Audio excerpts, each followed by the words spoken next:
that same little acai bowl from the other day. That's your thing, huh? Yeah. Super solid. So, I love it. just to set the stage again, last Friday we were fortunate enough to have on Mo Bamba and Nick Ayala to talk everything from motivation, fear, risk-taking, and also the effects that this coronavirus pandemic has had on their careers and their business ventures, also on their short and long-term goals.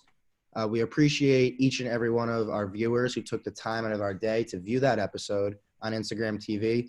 Just want to give a little plug to our YouTube channel, which is now live, and you could find that the link to that in our bio on Instagram.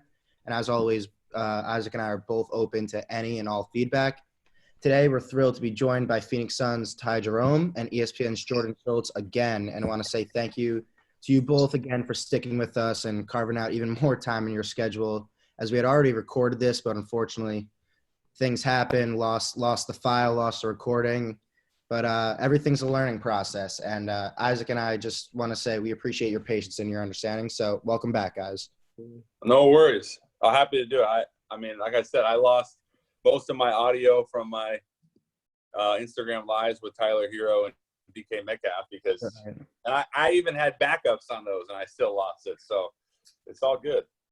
So, in the Lost Five episode 2 on Friday, we focused our conversation on leadership and successful culture. But today, Josh and I both felt it was more appropriate to tailor this rerun conversation towards overcoming adversity. And how do we as individuals and organizations react when shit doesn't go our way? Like, for example, losing the Zoom file. But before we get into the theme of today, one thing that we feel is important to ask each one of our guests is what motivates you.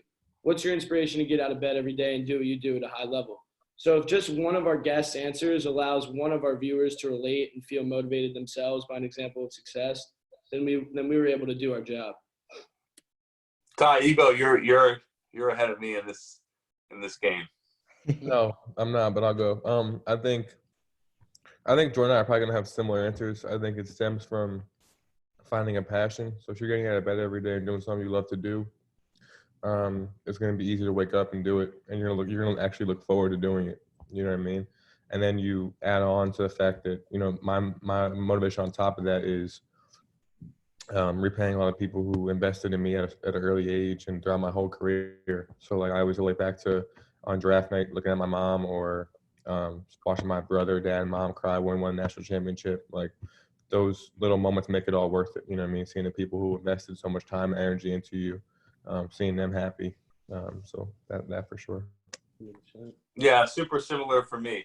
I think one of the things I was saying the other day is if you can find something that you truly love, like Ty was saying, you know, for him it's hoop, for me it's broadcasting and journalism and sports, then everything else becomes so much easier and enjoyable, and like you get that sustainable feeling of success, and the idea of work feels more like something feels less like work, you know, and it's something you really want to do and you want to strive for it because you want to see it through, and you want to, like Ty said, you want to pay back all those people that invested in you and took their time, and you feel the weight of that. So I think that's my answer. Yeah.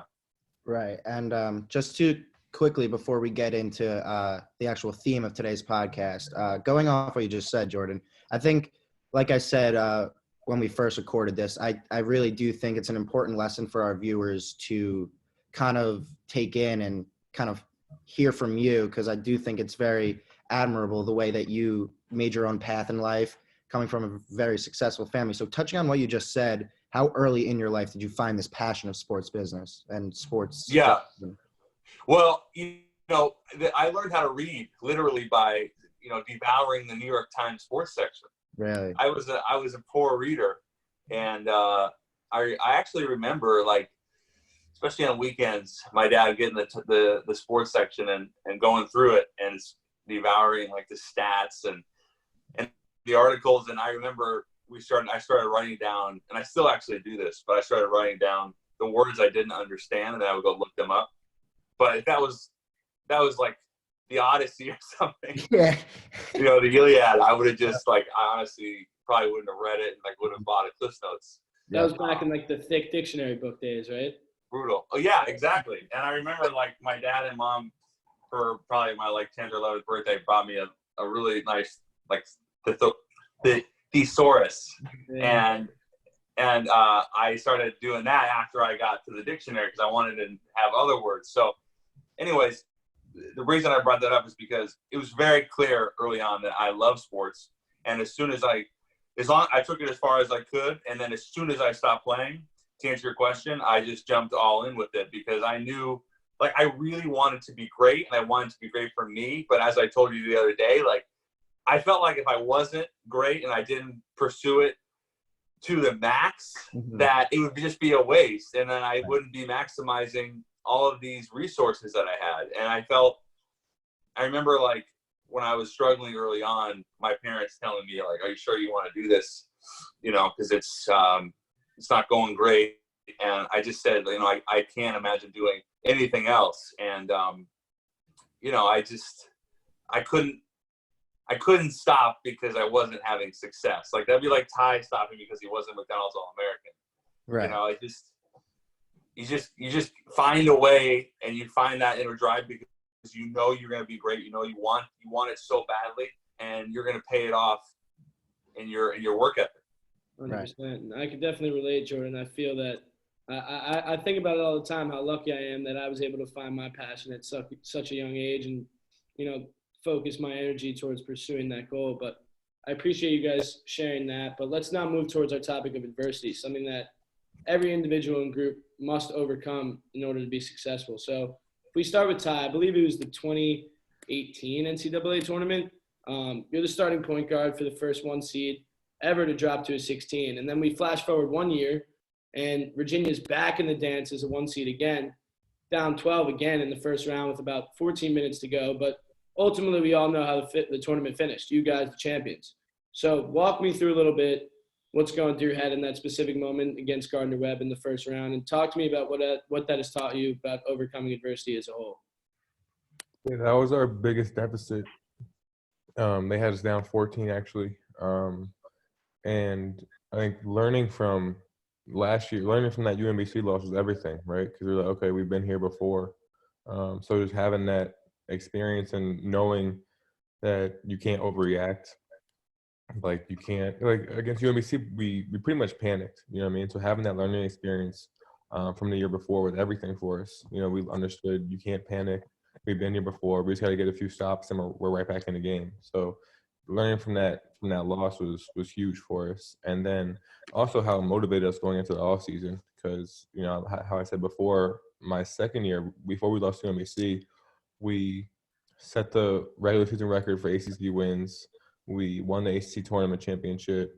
So we're the number 1 overall seed in the country, and we started that season unranked. So we're riding this crazy high of look how good our year was, and it's almost like we're on top of the world. And you come in and you're almost like the favorites, and then you lose to a 16 seed for the first time ever, right? So the ups and downs of emotions were crazy, right?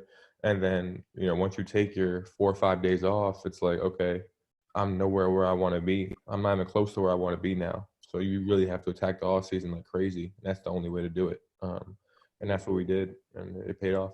And I think it's interesting you say you guys are kind of riding this high, and you get to a point where sometimes you feel almost untouchable. But that's why losses are good for teams, because I feel like it's such a good opportunity to go back to the film and look at yourself and your team critically. And at the end of the day, failure is nothing but an opportunity to learn and get better at what you do. So, yeah, going off that's exactly right. I think one of the most valuable lessons that I've learned is just with every loss, there's a lesson. It's just simple as that. And it's more so about having that mentality of a winning mentality, even during a loss, and going off that. So Ty, you just kind of mentioned that was probably one of the lowest points in your career. But Jordan, what was one of the lower points of your career? And what were some of the things that you remained mindful of during that process, and how are you able to get back? I'm smiling because, again, like I said this, I don't know why you want me on this. Ty literally won a national championship.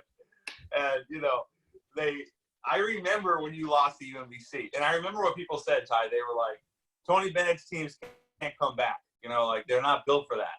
And I can imagine that, hearing that was frustrating, knowing that you guys had to believe. But the reason I also bring this up is because that doubt, even if it's internal and you don't express it, it's, you know, it can be a driving factor, you know. And so when I was the first year and a half out of college, as I told you guys, I really, really struggled with finding a job in this business. And it took me almost, say, over two years, maybe even 3, depending on how you look at it, to really break in. But during those times of doubt, you know, I had these internal reflections of, you know, am I good enough, and will I ever break through, and do I actually deserve this? And you know, all of these question marks that were probably deserved to see a therapist, honestly.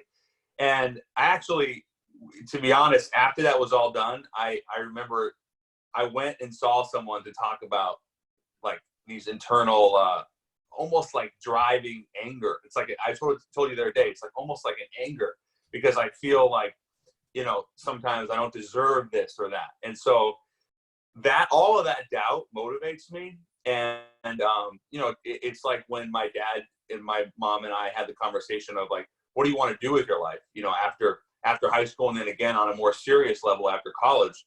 And I said, well, I know I'm going to do sports, and I know 2 things. I'm going to do sports journalism, and I know I'm not going to get into the coffee business. And they said, but you know, that's a good thing. And I remember my dad was like, good, because you know, it'll never, no matter what you do, you'll always have this shadow.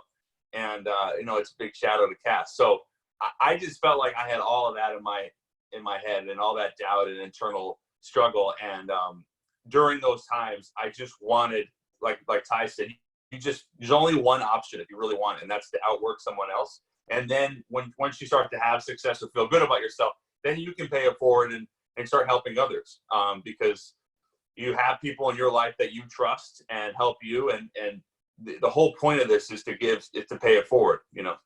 Right. I appreciate you sharing that little anecdote about going to see someone Yeah, no, it was for real. It was a serious time. It took me a couple months to really understand it. But definitely seemed like you were able to channel some of that energy into a more positive light. And once you figured that out, it seemed like you've been full speed ahead from there, huh?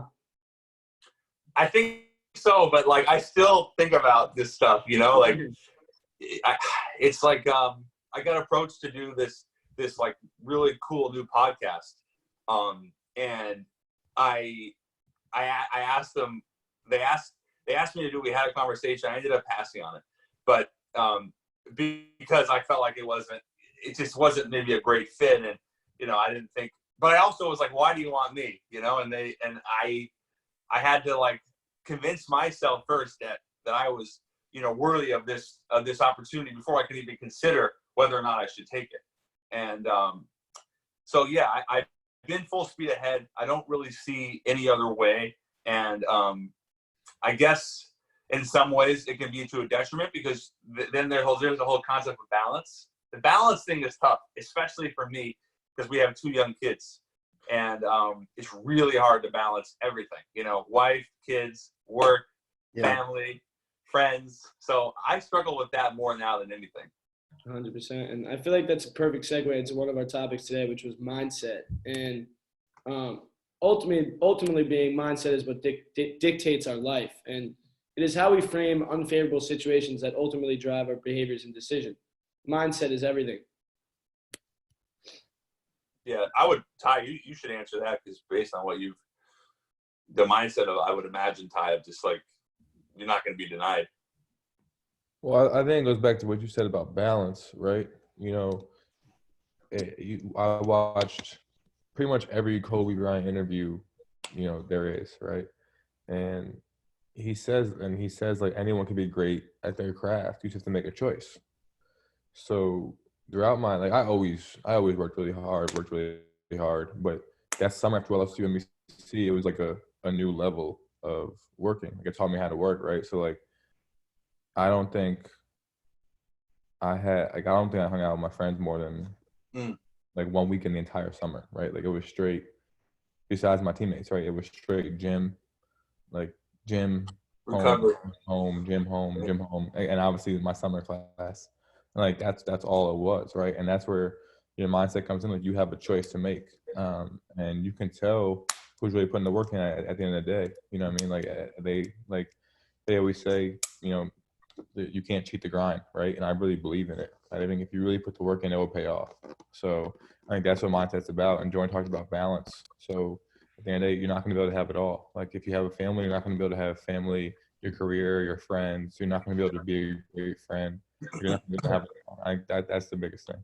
One of the most, tie right to that point, one of the best things I've heard along just being around some of the guys that are eventually going to get recruited by some college coaches is what Roy Williams had said when I was down in Chapel Hill. He said, sometimes, you know, you're going to have to say to your friends, I'll meet you there.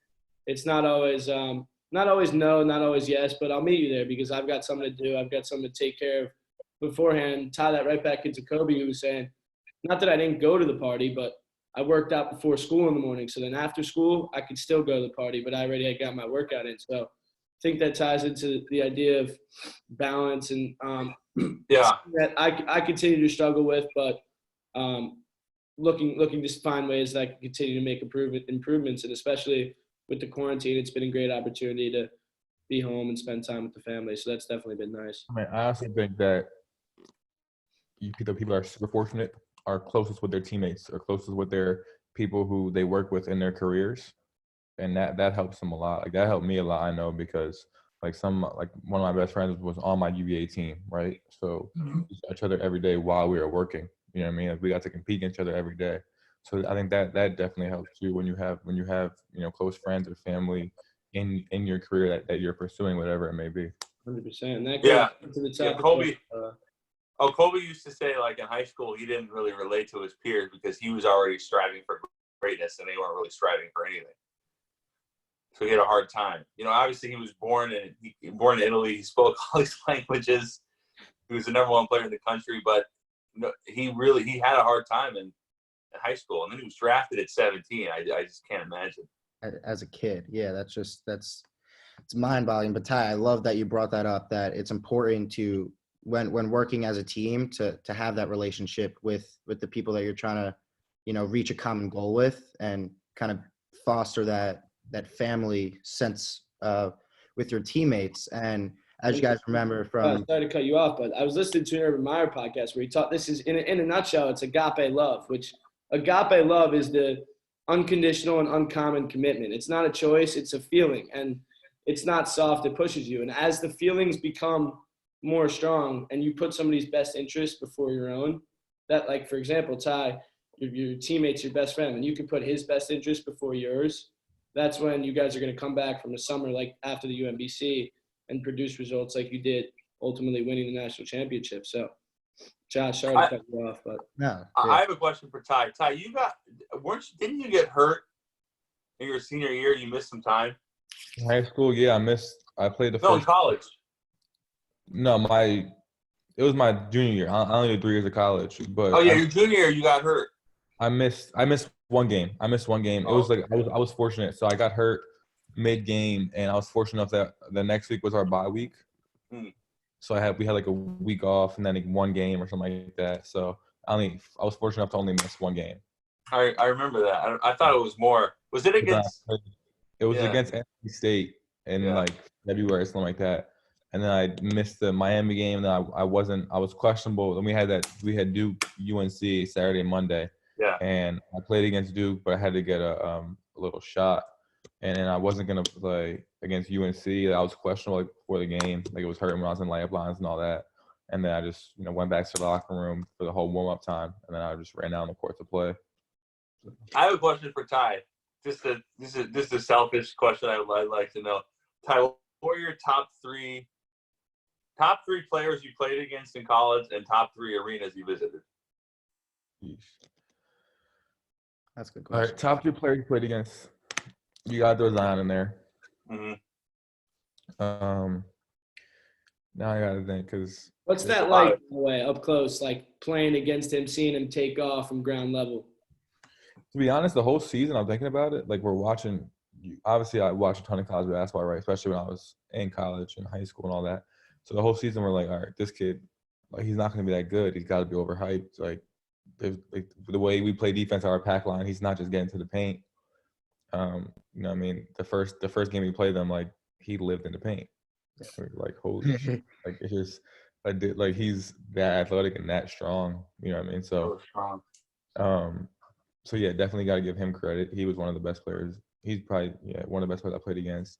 And I think back to all the guys that just had like crazy performances against us, because like really it's hard to really score against us. You know what I mean? Like, yeah. Carson Edwards' performance against us was insane. What about Tatum? Didn't Tatum have a big one your freshman year? Yeah, that was my freshman year. I was about to go there next. Like, he killed us too. And I don't think at that point, like, I don't think he was playing that well either. You were like, oh man, this guy's really good. Yeah, he was getting so much like hate from Duke fans. I remember all that, just because you couldn't open a social media app without seeing it, right? Like, Duke fans were killing him, and I don't think he was playing that well. And all of a sudden, he gives us like 28 or something like that. And I was like, damn. And he's my high school class, so I knew how good he was already. You know what I mean? And then he exploded against us. How about Arenas? Duke's probably my favorite because it's on top of you. Like, it's so loud, it's so quiet. I mean, it's so loud and it's so compact. Yeah, like, it's so compact. You can't think. Like, the floor, when you're in timeouts, the floor shakes. Yeah. Have you been to Assembly Hall? No, I haven't. I've never been to Assembly either. I heard it's awesome. It's electric.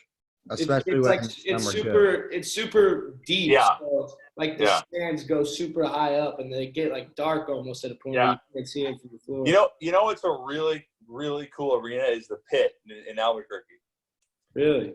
Yeah, the Pit in Albuquerque, they have the altitude and it's a bowl and it just sinks down.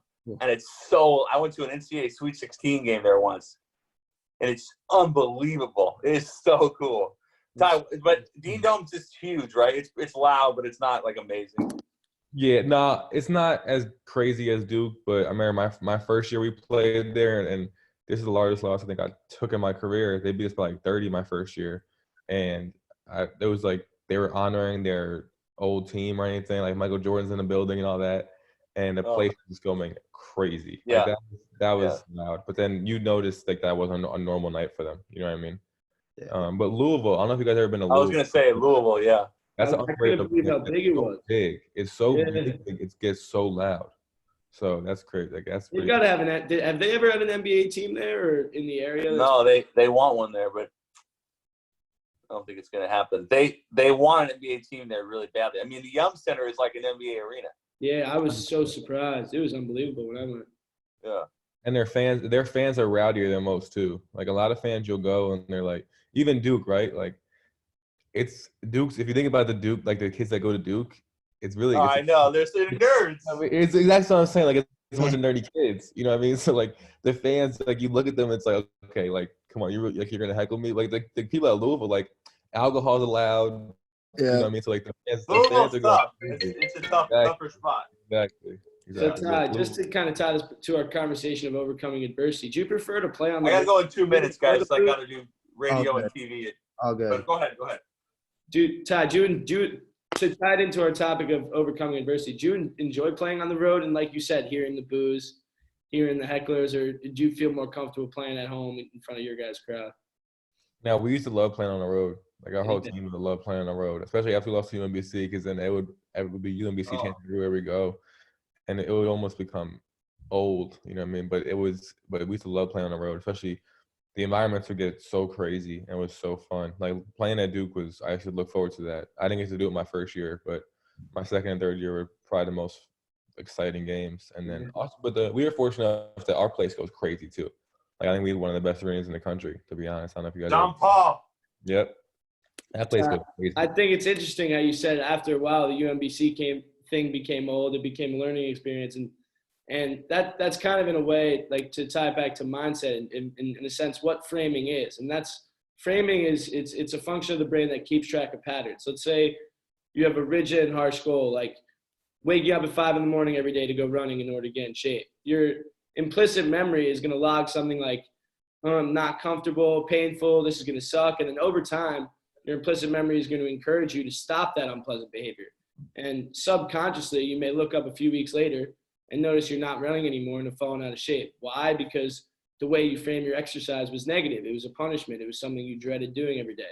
Instead of looking forward to it and embracing being uncomfortable, embracing change. So like you guys said, when you face the adversity head on of the loss and welcomed your emotions instead of allowing them to hijack you, you're able to form habits and solutions that truthfully, you guys, I don't know if you ever thought you were capable of, right? You guys think that there was some doubt that right away maybe you wouldn't have been able to come back and win the whole thing. So I think that goes perfectly into our topic of framing. Yeah.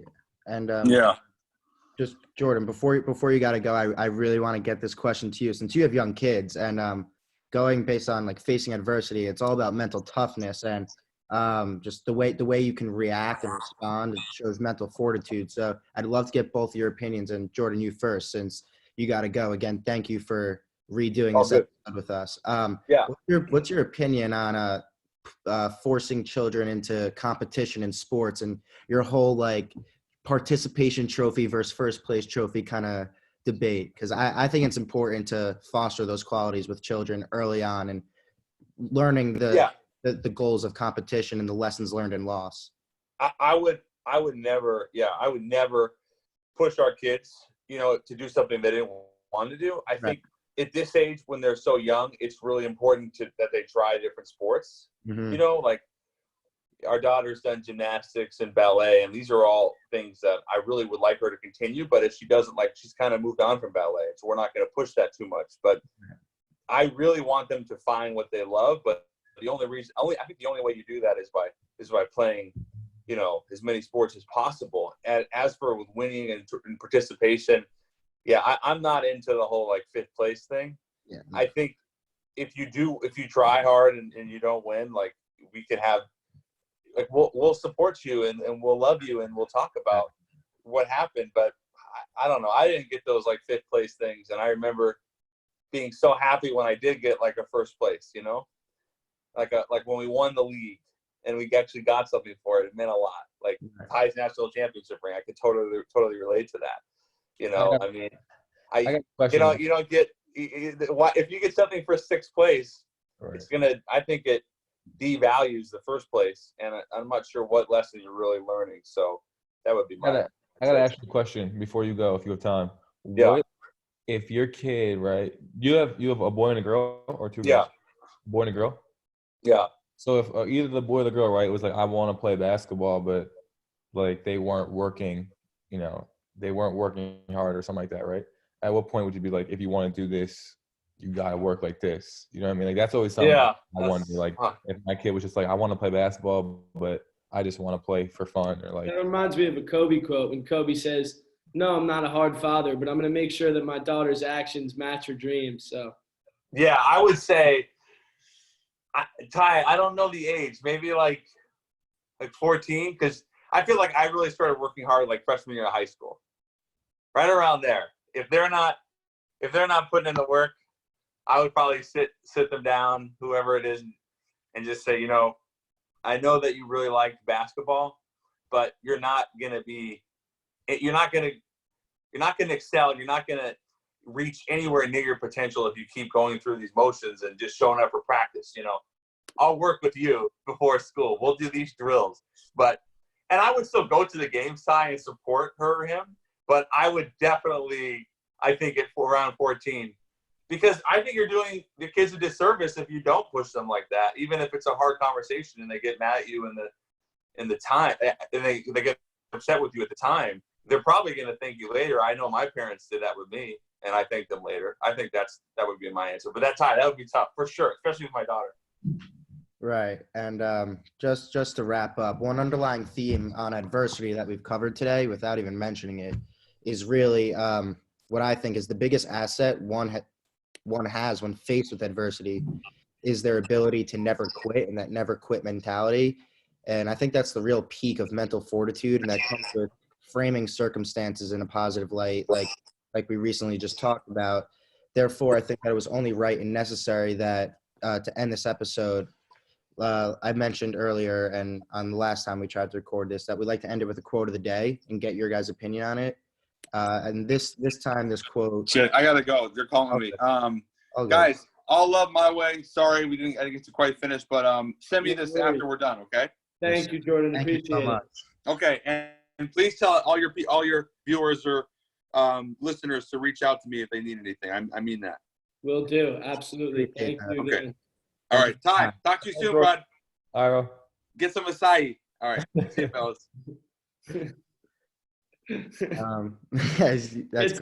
Get some acai. But yeah, so like I was saying, just to end it, the quote that Ty that we wanted to choose for today was based off around the never quit attitude, and it reads, "They could beat you, run you, make you endure untold cold and pain, and they could kill you, but they could never make you quit." And that was by a Navy SEAL by Walter Diachenko. Yeah. So just want your. I can take it real quick if you want to wrap it up for us. But basically, the way I see this is that pain doesn't tell you when you have to stop. Pain is basically just, that little voice in your head that tries to trick you and hold you back. And because it knows that if you continue that you're going to change. And those that are able to recognize the voice, move it to the side, embrace the work when it becomes hard, especially when it becomes hard, are those that will elevate themselves to the next level in whatever they do. So that's kind of what I thought from the quote. Ty, if you want to just wrap it up for us. Yeah, for sure. I think what you said, and also I think it's the same, sort of cliche message everybody gives. You know what I mean? Like, it's so cliche, outwork people, don't quit. When you go through adversity, push through adversity. Like, it's so cliche, right? There's no secret formula, and just only a select few do it. I think that's what it comes down to. For sure. And kind of just real quick before we end it, it was kind of like what you were talking about when you got injured and had to get a shot in your foot, and then you went back out there. It's just kind of that, like at what point are you going to let something so small as just pain stop you from reaching your goal? I didn't know you didn't go. I didn't know you weren't in the layup lines on some Willis Reed shit, limping out of the locker room. Yeah, in Carolina, bro. I remember I wasn't gonna play, and I was like, I'll give it a shot. So thanks, that's awesome. All right, Ty, appreciate it, brother. Thanks for coming on again. Thank you so much. Really appreciate it. All right, guys. Take care. Stay safe.